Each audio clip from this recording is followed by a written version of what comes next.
Hello boys and girls, and welcome to the science video about lake formation. Today we are going to explore how water flows over a landscape, in this case mountains. We have in front of us 4 activity materials.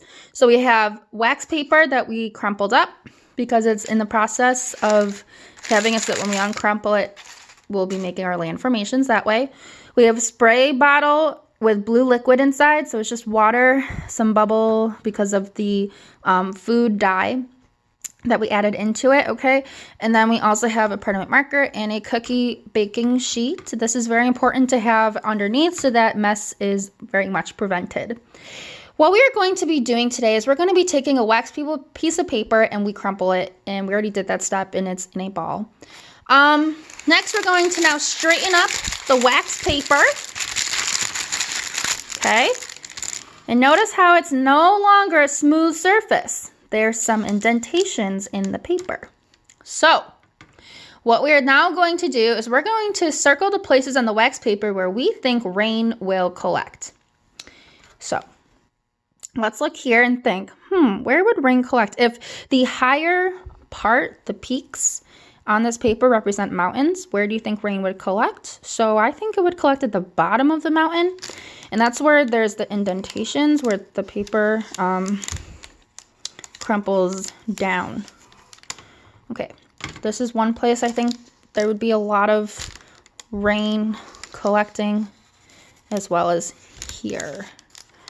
Now, I'm going to show you from a different angle the paper, and you'll notice how again, there's paper that it looks like it's above where we put the predicted areas for where the rainfall would be.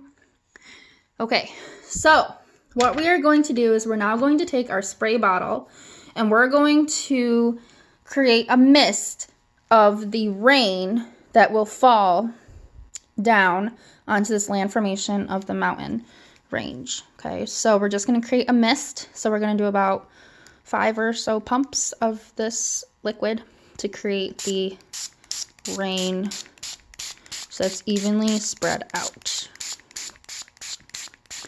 Okay, notice how I'm holding the spray bottle rather, kind of at this distance where it's not too close, just right, so that we can create that mist with the liquid. All right, here we are. This is our mountain range, and as you can see, this is what happened. The wax paper is a lot like a landscape. The bumps and grooves are like mountains, hills, and valleys.